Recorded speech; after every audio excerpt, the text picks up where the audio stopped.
Hello students, welcome to Jio future. আজকে আমরা মাধ্যমিক পরীক্ষার্থীদের জন্য, যারা 2024 সালে মাধ্যমিক পরীক্ষা দেবে তাদের জন্য শেষ মুহূর্তের শেষ রাতের প্রস্তুতি নিয়ে চলে এসেছি, যে তোমরা শেষ বেলায় কোন কোন প্রশ্ন, ছোট প্রশ্নগুলো একটু ঝালিয়ে নেবে। সেগুলো গোটা বই থেকে আমরা এগুলোকে তৈরি করেছি। তোমরা এই আজকের যে ভিডিওটা করছি এটা দেখলেই অনেক উপকার হবে। এবং এই প্রশ্নগুলো মূলত একটু যদি কঠিন প্রশ্ন পড়ে সেগুলোর কথা মাথায় রেখেই কিন্তু করা হয়েছে, যত রকমের একটু অন্য ধরনের প্রশ্ন যেগুলো রয়েছে বইয়ের মধ্যে সেগুলোকেই। তো অবশ্যই ভিডিওটি প্রথম থেকে শেষ পর্যন্ত দেখো, কালকে তোমাদের কিন্তু অবশ্যই উপকারে আসবে। তো দেখো, প্রথমে রয়েছে গ্রেড কথাটি প্রথম কী ব্যবহার করেন তোমরা সকলেই জানো, যে জিকে গিলবার্ট 1876 সালে। তারপরে পর্যায়ন বা গ্রেডেশন কথাটি প্রথম ব্যবহার করেন চেম্বারলিন ও স্যালিসবারি। মধ্য এশিয়ার পার্বত্য অঞ্চল বিশ্বের বৃহত্তম জলবিভাজিকা বিন্ধ্য পর্বত আর পশ্চিমঘাট পর্বত। আমরা জানি যে সবচেয়ে বড় দুটো জলবিভাজিকা ভারতবর্ষের, ফলে এটা ভারত থেকেও পড়তে পারে, আবার হচ্ছে বহির্জাত প্রক্রিয়ার হিসাবেও পড়তে পারে। উত্তর ও দক্ষিণ ভারতের নদী জলবিভাজিকা রয়েছে বিন্ধ্য পর্বত, আর পূর্ব পশ্চিম ভারতের নদী জলবিভাজিকা হচ্ছে পশ্চিমঘাট পর্বত। ষষ্ঠ ঘাতের সূত্র বা সিক্স পাওয়ার ল দেন ডাব্লিউ হপকিন্স 1842 সালে। পৃথিবীর গভীরতম গিরিখাত, এগুলো থেকে কিন্তু একটা কিছু পড়তেই পারে, গভীরতম, দীর্ঘতম, বৃহত্তম, এই ধরনের যেগুলো রয়েছে। পৃথিবীর গভীরতম গিরিখাত হচ্ছে অন্ধা গলচি। পৃথিবীর দীর্ঘতম গিরিখাত ইচাং। ভারতের গ্র্যান্ড ক্যানিয়ন রয়েছে শিলাবতী নদীতে। পৃথিবীর গভীরতম ক্যানিয়ন হচ্ছে সাংপো। পৃথিবীর বৃহত্তম ক্যানিয়ন গ্র্যান্ড ক্যানিয়ন। ক্ষুদ্র ও স্বল্প দৈর্ঘ্যের জলপ্রপাতকে বলা হয় র্যাপিড। একটু বানানগুলো একটু কম্পিউটার লিখতে একটু স্পেলিং মিস্টেক হয়েছে, একটু সেগুলোকে অ্যাডজাস্ট করে নেবে। ভারতের উচ্চতম জলপ্রপাত হচ্ছে কুঞ্চিকাল, বারাহি নদীর কুঞ্চিকাল। এছাড়া বিশ্বের উচ্চতম জলপ্রপাত হচ্ছে সাল্টো অ্যাঞ্জেল। বিশ্বের বিস্তৃততম জলপ্রপাত ইগুয়াজু। কপিলধারা জলপ্রপাত রয়েছে নর্মদা নদীতে। চিত্রকূট জলপ্রপাত রয়েছে ইন্দ্রাবতী নদীতে। আর এই চিত্রকূট জলপ্রপাতকে বলা হয় ভারতের নায়াগ্রা। জনা দশম জলপ্রপাত রয়েছে সুবর্ণরেখা নদীতে। মতিঝিল হচ্ছে একটা অশ্বক্ষরাকৃতি হ্রদের উদাহরণ, মুর্শিদাবাদের মতিঝিল। প্লাবনভূমিতে যে ছোটো ছোটো জলাশয়গুলো দেখা যায় তাদেরকে বলা হয় বিল। প্লাবনভূমিতে যে অগভীর জলাশয়গুলো দেখতে পাওয়া যায় তাদেরকে বলা হয় হাওর। ফানেল আকৃতি নদী মোহনা মানেই হচ্ছে খাঁড়ি, সুন্দরবন এলাকায় দেখা যায়। দুর্গা দুয়ানি খাঁড়ি কোথায় দেখা যায়? সুন্দরবনে। বিশ্বের দীর্ঘতম খাঁড়ি হচ্ছে ওব নদীর খাঁড়ি। পৃথিবীর বৃহত্তম বদ্বীপ গঙ্গা ব্রহ্মপুত্র বদ্বীপ। এছাড়া এখানে একটা প্রশ্ন পড়তে পারে, যে নদী দ্বীপ পড়তে পারে, সেটা হচ্ছে মাজুলি। ভারতবর্ষের বৃহত্তম নদীদ্বীপ হচ্ছে মাজুলি। এছাড়া পৃথিবীর হচ্ছে ইলাহাদ ও মারাজো। ধনুকাকৃতি বদ্বীপ, যাকে আর একটা নাম হচ্ছে বর্ধনশীল বদ্বীপ বলা হয়। তো এখান থেকে এই প্রশ্নটা যদি একটু কঠিন হয় তাহলে পড়তে পারে যে ধনুকাকৃতি বদ্বীপকে কেন বর্ধনশীল বদ্বীপ বলা হয়। তো যেহেতু এটি আস্তে আস্তে নদীর সমুদ্রের দিকে বেড়েই চলে, তার জন্যই এই ধনুকাকৃতি বদ্বীপকে বলা হয় বর্ধনশীল বদ্বীপ।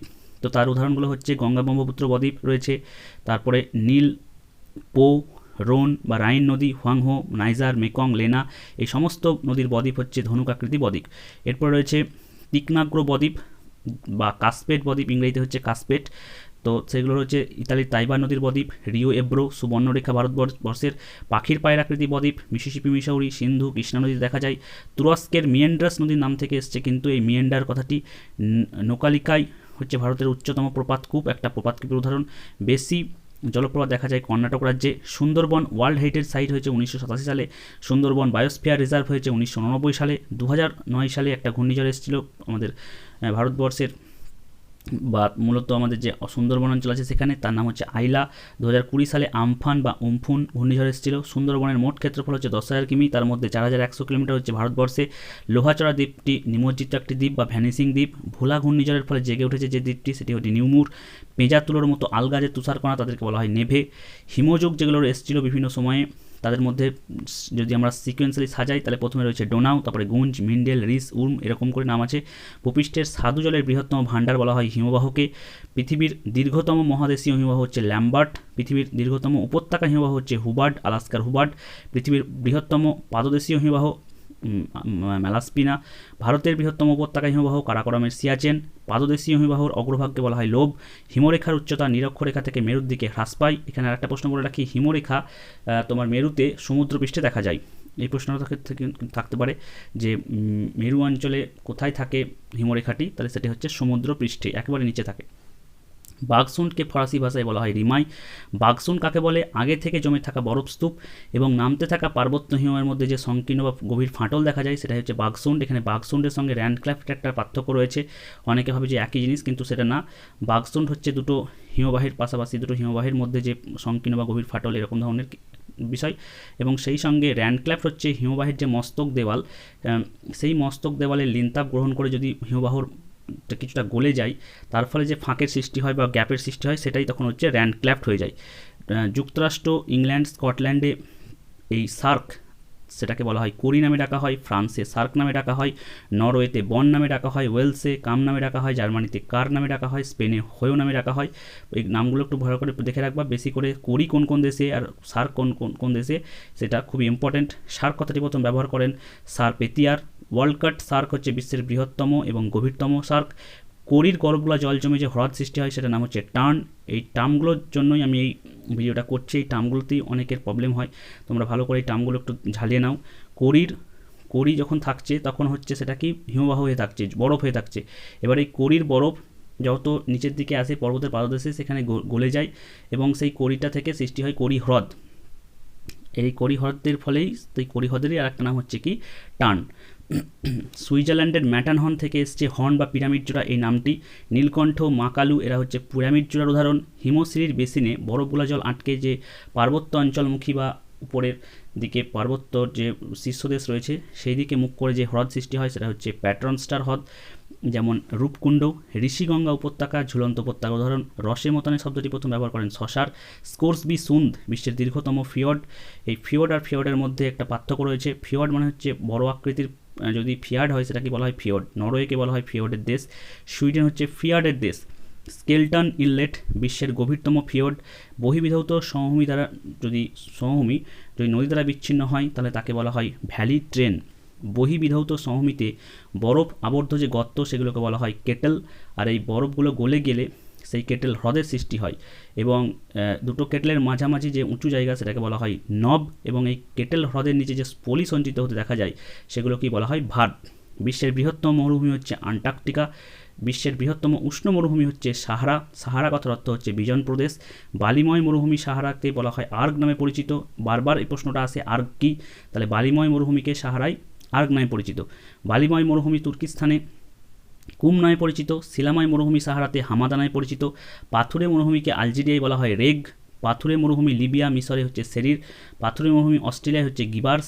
শারীরবৃত্তীয় শুষ্ক মরুভূমি এটাকে বলা হয় আন্টার্কটিকার যে হিমবাহ রয়েছে তাকেই বলা হয় শারীরবৃত্তীয় শুষ্ক মরুভূমি। অর্থাৎ সেখানে সেই বরফটা দেখো যে বরফ হচ্ছে জলেরই একটা রূপ, অর্থাৎ সেখানে প্রচুর পরিমাণ জল রয়েছে কিন্তু এমনভাবেই সেই এলাকাটা আচরণ করছে যে মরুভূমির মতন, যে চারিদিকে জল নেই এরকম। অর্থাৎ জলেরই একটা রূপ হচ্ছে বরফ, কিন্তু রূপের পার্থক্যের জন্য তোমার উদ্ভিদের কাছ থেকে শুরু করে আমাদের কাছেও সেই এলাকাটা কীভাবে পরিগণিত হচ্ছে মরুভূমি আকারেই, তার জন্য তাকে বলা হয় শারীরবৃত্তীয় শুষ্ক মরুভূমি। অপসারণ গর্ত তার আর একটা নাম হচ্ছে ব্লো আউট বা মরুখাত। তারা থর প্রভৃতি ধান নামে পরিচিত। বিশ্বের বৃহত্তম অপসারণ গর্ত বা ব্লো আউটের নাম হচ্ছে মিশরের কাতারা। মাশরুম রক বলা হয় গৌরকে। মোরগ ঝটির মতো ভূমিরূপ হচ্ছে ইয়ারদাং। ইয়ারদাংয়ের কথাই মনে রাখবা যে এটা হচ্ছে উলম্ব গঠন, আর জিউয়ান হচ্ছে অনুভূমিক গঠন।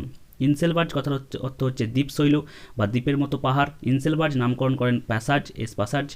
বারখান কথার অর্থ হচ্ছে বালির পাহাড়। অর্ধচন্দ্রাকৃতি বালিয়ারিকে বলা হয় বারখান। আর যদি এটা আড়াআড়ি হয় বা হচ্ছে তোমার লম্বালম্বি তরলের মতন হয় তখন সেটাকে বলা হয় শিব বালিয়ারি। বায়ুর প্রবাহ পথে সমান্তরালভাবে যদি গড়ে ওঠে তাহলে সেটা হচ্ছে শিব বালিয়ারি, আর যদি আড়াআড়িভাবে গড়ে ওঠে তাহলে সেটা হচ্ছে বারখান বালিয়ারি। শিব কথার অর্থ হচ্ছে তলোয়ার।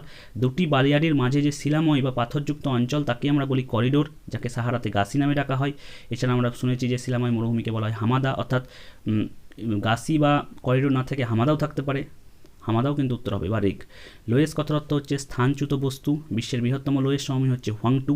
ওয়াদি কথার অর্থ হচ্ছে শুষ্ক উপত্যকা। পেডিমেন্ট এই নামকরণটি করেন জি.কে. গিলবার্ট, যার অর্থ হচ্ছে পর্বতের পাদদেশ। প্লায়া কথার অর্থ হচ্ছে লবণাক্ত হ্রদ। প্লায়াকে যুক্তরাষ্ট্রে বলা হয় বোলসান। প্লায়াকে সাহারাই বলে শর্টস। বাজাদা শব্দের অর্থ হচ্ছে ঢাল। বিশ্বের বৃহত্তম প্লায়া হচ্ছে লা প্লায়া। সম্বর হ্রদ হচ্ছে একটা প্লায়ার উদাহরণ। এই হচ্ছে মোটামুটি বহির্জাত প্রক্রিয়া থেকেই যেগুলো তোমাদেরকে যে সমস্ত টার্মগুলো একটু ঝালিয়ে নিতে হবে এগুলো থেকেই তোমাদেরকে কিন্তু সঙ্গে আকারে পরীক্ষার হলে তৈরি করতে হবে, অর্থাৎ মাথায় ধরে নেওয়া যাওয়ার জন্য এই পিডিএফটা করা। এবার আমরা নেক্সট যাচ্ছি।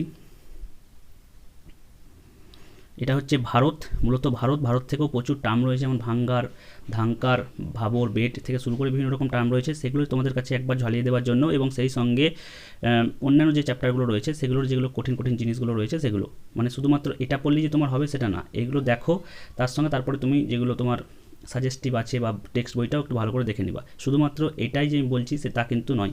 ভারতের প্রতিবেশী দেশ রয়েছে 9টি। স্থলসীমার মোট দৈর্ঘ্য ভারতবর্ষের 15,200 কিলোমিটার। ভারতের বৃহত্তম স্থলসীমা রয়েছে চীনের সঙ্গে, ক্ষুদ্রতম স্থলসীমা রয়েছে মালদ্বীপের সঙ্গে। উত্তর দক্ষিণে ভারতের বিস্তার হচ্ছে 3,214 কিলোমিটার। ভারতের পূর্ব পশ্চিমে বিস্তার 2,933 কিলোমিটার।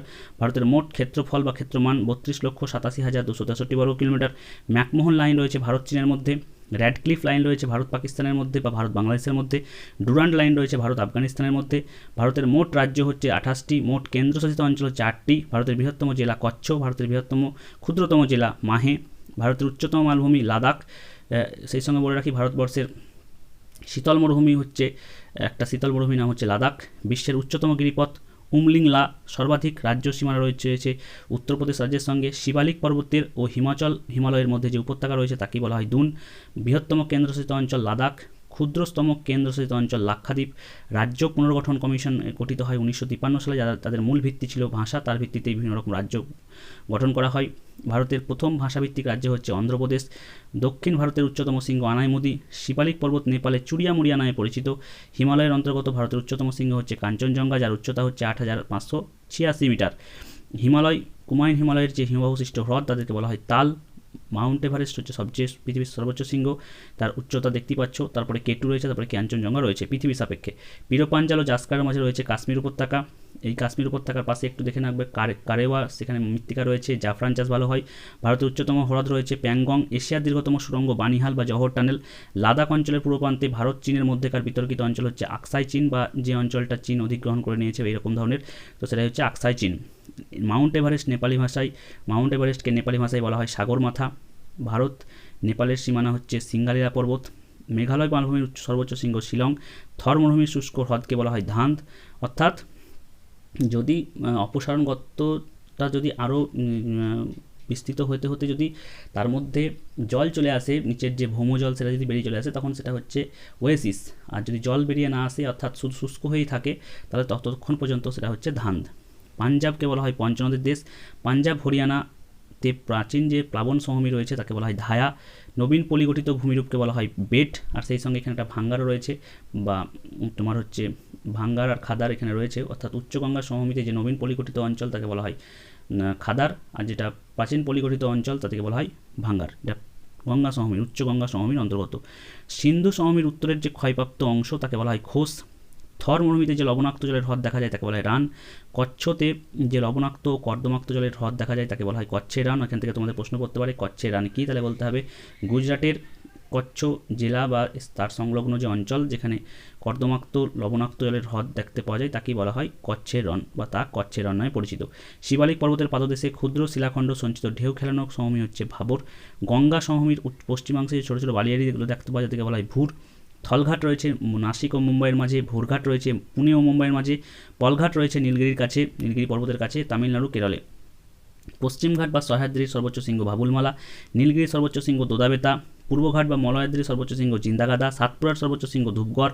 আরাবল্লীর সর্বোচ্চ শৃঙ্গ গুরুশিখর। বিন্ধ্যর সর্বোচ্চ শৃঙ্গ মানপুর। ছোটনাগপুর মালভূমির সর্বোচ্চ শৃঙ্গ পরেশনাথ। ছোটনাগপুর মালভূমির পশ্চিমে যে সমতল পৃষ্ঠদেশযুক্ত উঁচু অঞ্চল যা ধাপ অঞ্চলভাবে নিচে নেমে গেছে সেটা কি বলা হয় পাট অঞ্চল। একই রকমভাবে উপদ্বীপীয় দাক্ষিণাত্য মালভূমির উত্তর পশ্চিম অংশে যে ব্যাসল্ট গঠিত লাভা গঠিত অঞ্চল ধাপযুক্ত অঞ্চল তাকেই বলা হয় ডেকান ট্র্যাপ। ডেকান কথার অর্থ হচ্ছে দাক্ষিণাত্য এবং ট্র্যাপ কথার অর্থ হচ্ছে ধাপযুক্ত ভূমি। ভূ আন্দোলনের ফলে মালাবার উপকূলে যে সৃষ্ট যে লবণাক্ত হ্রদগুলো দেখা যায় তাদেরকে বলা হয় কয়াল। আর এই মালাবার উপকূলের যে বালিয়াড়ি তাদেরকে বলা হয় স্থানীয় ভাষায় টেরিস। অরুণাচল প্রদেশের যে ব্রহ্মপুত্র যে নামে পরিচিত সেটা হচ্ছে দিহং, যে নামে প্রবেশ করেছে তার নাম হচ্ছে দিহং। বৃহত্তম নদী পরিকল্পনা ভারতবর্ষের ভাকরানাঙ্গাল। মরুমাটি আর এক নাম হচ্ছে সিরোজেম। আরাবল্লী পর্বতের পাদদেশে অল্প বালিযুক্ত যে তৃণভূমি দেখতে পাওয়া যায় তাকে বলা হয় বাগার। ওয়াদিস দ্বারা সৃষ্ট যে প্লাবনভূমি এই আরাবল্লী পর্বতের পশ্চিম অংশে দেখতে পাওয়া যায় তাদেরকে বলা হয় রোহি। রোহির পশ্চিমে যে বালিময় সমভূমি তাকে বলা হয় থালি। মরুস্থলী কথার অর্থ হচ্ছে মৃতের দেশ। উচ্চগঙ্গা সমভূমিতে জলাভূমির যে পলিমাটি তাকে বলা হয় ধাঙ্কার। চাঁদোয়া সৃষ্টি হয় চিরহরিত অরণ্যে। সেই সঙ্গে এখানে দেখে রাখবা যে চিরহরিত অরণ্য যেগুলো নাম রয়েছে মেহগিনি, আবলুস, এগুলো সিংকোনা গাছ কী ধরনের উদ্ভিদ সেখান থেকে শুরু করে তোমার পর্ণমোচী 2-3টা উদ্ভিদের নাম এগুলো একটু দেখে রাখবা। ধান গবেষণাগার বিভিন্ন রকম গবেষণাগার রয়েছে, সেখান থেকে একটা ম্যাপ পেন্টিংও থাকতে পারে অথবা ছোটো প্রশ্ন থাকতে পারে। ধান গবেষণাগার উড়িষ্যার কটক। গম গবেষণাগার দিল্লির পুসা। চা গবেষণাগার আসামের জোরহাট। মিলেট গবেষণাগার হায়দ্রাবাদ। আখ গবেষণাগার উত্তরপ্রদেশের লখনৌ। কার্পাস গবেষণাগার মহারাষ্ট্রের নাগপুর। কফি গবেষণাগার রয়েছে কর্ণাটকের চিকমাগালুর। মৃত্তিকা গবেষণাগার রয়েছে মধ্যপ্রদেশের ভূপাল। মরু গবেষণাগার রয়েছে যোধপুরে, হিমালয় গবেষণাগার রয়েছে দেরাদুনে, ভারতের সর্বেক্ষণ বিভাগ বা সার্ভে অফ ইন্ডিয়ার সদর দপ্তর হচ্ছে দেরাদুন, ভারত প্রাচীনতম পেট্রোলেশন কেন্দ্র হচ্ছে ট্রম্বে, যার আর এক নাম হচ্ছে কেন্দ্রটার নাম হচ্ছে ইউনিয়ন কার্বাইড ইন্ডিয়া লিমিটেড, বৃহত্তম জাহাজ নির্মাণ কেন্দ্র বিশাখাপত্তনমে রয়েছে, বৃহত্তম বিমান নির্মাণ কেন্দ্র ব্যাঙ্গালোরে রয়েছে, বৃহত্তম যাত্রীবাহী যান নির্মাণ কেন্দ্র গুরগাঁওয়ে রয়েছে, মন্ট্রিল প্রোটোকল, এই প্রোটোকলটা করা হয়েছিল ওজোন স্তর সংরক্ষণের উদ্দেশ্যে, কিয়োটো প্রোটোকল করা হয়েছিল বিশ্ব উষ্ণায়ন রোধের উদ্দেশ্যে, সুমেরু ও কুমেরুবৃত্ত প্রদেশীয় নিম্নচাপ সৃষ্টির কারণ হচ্ছে একটা মুখ্য যে এখানে কোরিওলিস বল, ফলে এখানে বায়ু বিক্ষিপ্ত হয়, বায়ুচাপের শক্তি কোরিওলিস বল যেখানে সমান হয় তখন যদি বায়ু না বেঁকে সোজাসুজি প্রবাহিত হয় সেই বায়ুকে বলা হয় জিওস্ট্রপিক বায়ু, ঊর্ধ্ব ট্রপোস্ফিয়ারে অতি বক্র দীর্ঘ তরঙ্গ যুক্ত যে তরঙ্গ দেখতে পাওয়া যায় তাকে বলা হয় রসবি তরঙ্গ বা রসবি ওয়েভ, সিলোমিটারের সাহায্যে আমরা কুয়াশা মাপি, সাইক্রোমিটারের সাহায্যে আপেক্ষিক আর্দ্রতা বা শিশিরাঙ্ক মাপা যায়, স্ট্যাটাস বা স্ট্যাটোকিউমুলাস মেঘ থেকে ইলসেগুড়ি বৃষ্টিপাত হয়, পৃথিবীর পশ্চিম থেকে পূর্বে আবর্তন করে বলে জোয়ারের জল স্রোতের আকারে বিপরীত দিকে অর্থাৎ পূর্ব থেকে পশ্চিমে এবং ভাটার টান পশ্চিম থেকে পূর্ব দিকে প্রবাহিত হয়, একেই বলা হয় বেলর্মি। শীতল ল্যাব্রাডর স্রোত নিউ ফাউন্ডল্যান্ড ও ল্যাব্রাডর উপকূলে তুষারপাত সৃষ্টি করে, এখানে দেখো কোন স্রোতের ফলে কোন মরুভূমি সৃষ্টি হয়েছে সেগুলো দেখা আছে, বেঙ্গুয়েলা স্রোতের ফলে কালাহারি মরুভূমি সৃষ্টি হয়েছে, ক্যালিফোর্নিয়া স্রোতের ফলে সোনেরান মরুভূমি সৃষ্টি হয়েছে, হামবোল্ট স্রোতের ফলে আটাকামা মরুভূমি সৃষ্টি হয়েছে, ওয়াসিও এবং কুরেশিও স্রোতের যেখানে মিলন হয়েছে সেখানে তার জন্য জাপানে ঝড়ঝঞ্ঝার সৃষ্টি হয়, উপসাগরীয় এবং ল্যাব্রাডর স্রোতের মিলনের ফলে সেখানে নিউ ফাউন্ডল্যান্ড দ্বীপের সৃষ্টি হয়েছে, সেখানে ঝড়ঝঞ্ঝা হয় এবং সেখানে গ্যান্ড ব্যাঙ্কেরও সৃষ্টি হয়েছে, নদীর জলে থাকা এক রকমের জীবাণু হচ্ছে কলিফর্ম, গঙ্গা অ্যাকশন প্ল্যান এটা হয়েছিল 1985 সালে, স্বচ্ছ ভারত অভিযান হয়েছিল 2রা অক্টোবর 2014 সালে, ভূ সমলয় উপগ্রহগুলো দেখতে পাচ্ছ ইনস্যাট গোজ নোয়া এরা, সূর্য সমলয় হচ্ছে আইআরএস স্পট ল্যান্ডস্যাট এরা, মৌলিক রং যাদেরকে বলা হয় বেসিক্যালি 8GB যারা থাকে লাল সবুজ নীল তারা, আর সেইখান থেকেই তৈরি করা হয় আদর্শ ছদ্ম রং বা স্ট্যান্ডার্ড ফলস কালার কম্পোজিট, তারা হচ্ছে প্রাই ইনফ্রারেড বা নিয়ার ইনফ্রারেড, লাল সবুজ এই 3টে রং নিয়ে হচ্ছে আদর্শ ছদ্ম রং। তো এরপরে তোমরা এই পুরো নামগুলো একটু দেখে নাও, এগুলো একটু দেখে রাখবা, যেগুলো সদর দপ্তর আছে সেগুলো একটু দেখে রাখবা, পাশে দেখো সদর দপ্তরগুলো লেখা আছে, যদি না লেখা থাকে তোমরা একটু বই থেকে দেখে নিও। তো এই জিনিসগুলো রয়েছে মূলত, এগুলো একটু শেষ মুহূর্তে ঝালিয়ে নাও, আশা করি তোমাদের এগুলো কালকে পরীক্ষায় কাজে লাগবে। তবে অবশ্যই এগুলো হচ্ছে এমনই প্রশ্ন যেগুলো মূলত একটু অন্যরকম প্রশ্ন হলে তোমাদের দরকার, এবং যত রকমের টার্ম রয়েছে আমি এই কারণেই ভিডিওটা করছি যাতে করে তোমাদের যে বহিজাত প্রক্রিয়ায় প্রচুর টার্ম রয়েছে, বিভিন্ন রকম ভূমিরূপকে এক এক জায়গায় এক এক রকম নামে ডাকা হয়, গাছি থেকে শুরু করে বিভিন্ন রকম টার্ম রয়েছে, সেগুলো যাতে করে একটা পিডিএফে চলে আসে বা একটা ভিডিওতে আসে, একই রকমভাবে ভারতের বিভিন্ন রকম টার্ম রয়েছে সেগুলো যাতে করে এক জায়গায় চলে আসে তার জন্যই। এটা না যে এগুলোই শুধুমাত্র পড়তে বলছি, এগুলো হচ্ছে শুধুমাত্র টার্মগুলোকে এক জায়গায় করা সেই জন্যই, এবং এর বাইরেও অনেক রকম প্রশ্ন আছে, যেমন তোমার বর্জ্য ব্যবস্থাপনা থেকে তোমার হচ্ছে জৈব ভঙ্গুর জৈব অভঙ্গুর এগুলো রয়েছে, সেগুলো একটু ভালো করে পড়ো, লিচেট কী ধরনের প্রশ্ন থেকে শুরু করে উপগ্রহ চিত্রের পিক্সেল ডিএন ভ্যালু এগুলোও অনেক রকমের প্রশ্ন ইম্পর্টেন্ট রয়েছে, কিন্তু সেগুলো এখানে নাই কারণ ওটা অনেক বড় ভিডিও হয়ে যাবে তার জন্য সেই সবগুলো নেই। তো মোটামুটি যেগুলো একটু অন্য ধরনের প্রশ্ন বা মাথার মধ্যে সাজাতে এক জায়গায় সাজাতে একটু অসুবিধা হয় সেই উদ্দেশ্যেই কিন্তু এই ভিডিওটি করা। যদি তোমাদের কোনো বিষয়ে কোনো প্রশ্ন থেকে থাকে অবশ্যই সেগুলো কমেন্ট বক্সে জানাও, সে আমি নিজের মতো করে উত্তর দেওয়ার চেষ্টা করব। তো এখন কোনো ভিডিওটি এখানে শেষ করছি, থ্যাংক ইউ। তোমাদের আশা রাখছি তোমাদের কালকের পরীক্ষা সবার খুব ভালো হবে, best of luck, best wishes for your tomorrow examination, thank you.